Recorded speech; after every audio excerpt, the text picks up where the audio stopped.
सतगुरु प्यारी साध संगत जी।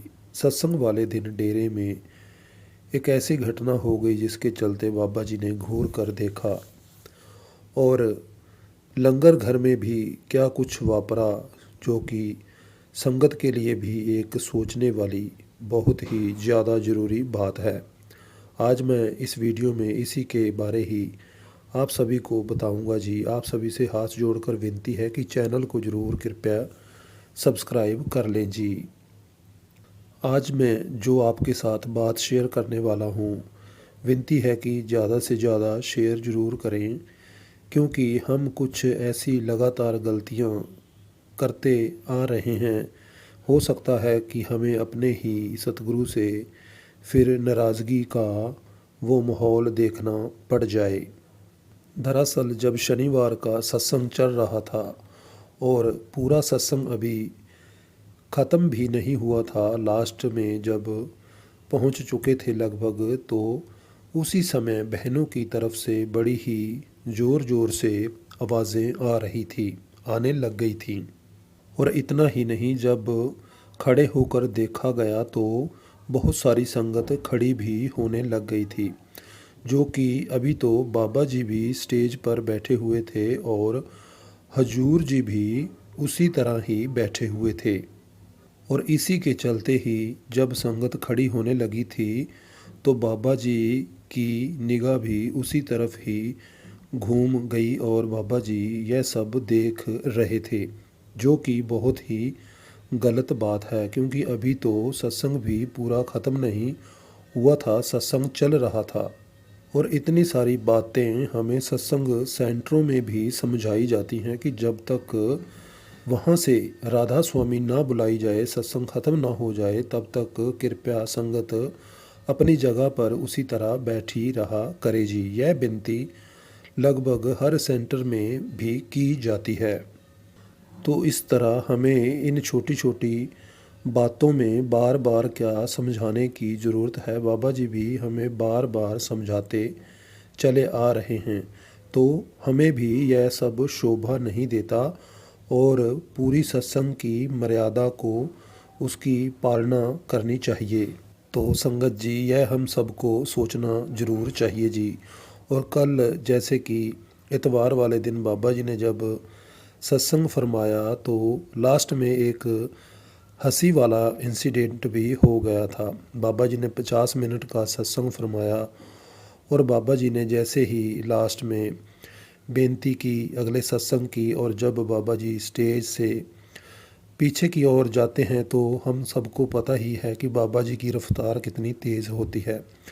और दरअसल जब बाबा जी गए पीछे स्टेज की तरफ तो हजूर उनसे पीछे रह गए और हजूर को बाबा जी का साथ लेने के लिए दौड़ कर जाना पड़ा। थोड़ा सा संगत ने भी यह देखा और थोड़ा हंसी वाला माहौल बन गया था कि बाबा जी इतनी तेज़ी से चलते हैं कि हजूर को उनके बराबर लगने के लिए दौड़कर फिर जाना पड़ा। तो कल बाबा जी ने जो सत्संग भी फरमाया था 50 मिनट का था, उनकी तबीयत की वजह से या फिर बाबा जी की खुद अपनी कोई मौज थी, यह तो बाबा जी ही जानते हैं। लेकिन संत महात्मा जो भी हो, अपने शरीर की परवाह किए बगैर वो संगत की सेवा करने से पीछे नहीं हटते। ऐसा ही एक किस्सा है, साखी है बाबा जी की, कि किसी ने जब कहा कि बाबा जी, बड़े महाराज जी को कहा कि हजूर जी, आपकी सेहत सही नहीं रहती, कृपया आप अपनी सेहत का ध्यान रखें, आप हो सके तो सत्संग करना कम कर दें। तो हजूर जी ने फरमाया कि यह शरीर शब्द के सहारे चल रहा है, शब्द इसकी खुद संभाल करेगा। जो मालिक ने मुझे सेवा दी है, संगत की सेवा दी है, उससे मैं पीछे कैसे हट सकता हूँ। महाराज जी कहते, जब तक मैं इस शरीर में हूँ, मैं साथ संगत की सेवा करते रहूँगा। इसी तरह हमारे प्यारे बाबा जी जब भी संगत के सामने आते हैं, चाहे वो सही कई बार ना भी हों, तो हम उनको पहचान नहीं सकते, क्योंकि वो इस तरह से आते हैं कि हमें बाबा जी खुश दिखाई देते हैं। लेकिन बाबा जी इतने हम पर दया करते हैं कि उनकी तबीयत चाहे कैसी भी हो, वो अपनी संगत का पूरा ख्याल रखते हैं। कहने का मतलब यह है कि अगर बाबा जी चाहे कैसी भी सेहत हो, हमारे दरमियान इतने सतगुरु आए, महाराज जी, हजूर जी, उन्होंने अपनी सेहत की परवाह किए बगैर संगत के लिए सेवा निभाई, तो हमें भी उनसे ज़रूर सीखना चाहिए और सत्संग की पूरी पूरी कदर अहमियत को समझते हुए कोई भी ऐसी गलती नहीं करनी चाहिए। और हमारे बाबा जी को फिर उसके बारे जब पता चलता है तो कितना दुख होता है। इसलिए पूरी कोशिश करनी चाहिए सच्चे दिल से कि कोई भी गलती ना हो। इसके साथ साथ जो संत महात्मा होते हैं जिनको उन्होंने नामदान दिया होता है, उनकी जिम्मेदारी भी ली होती है। तो इसलिए जिनको नामदान मिल चुका होता है तो चाहिए कि अपना समय ज़रूर भजन सिमरन में भी लगाएं, क्योंकि हमारे कर्मों का बोझ बाबा जी चाहे हमें कुछ भी कहते हों, लेकिन हमारे कर्मों का बोझ तो ज़रूर संत महात्मा उठाते हैं। तो हमारी वजह से शायद उनको दुख तकलीफ़ भी सहना पड़ता है। इसलिए पूरी कोशिश करनी चाहिए। जैसे घर में बच्चा कोई काम काज चाहे ना करता हो, लेकिन माता पिता को उनकी ज़िम्मेदारी तो उठानी ही पड़ती है, चाहे वो हमें फ़ील ना करवाते हों। इसीलिए हमें भी चाहिए कि हमारे सतगुरु बाबा जी हमेशा सलामत, खुश रहें, तंदुरुस्त रहें। तो उनकी जो कही हुई बातें हैं भजन सिमरन करने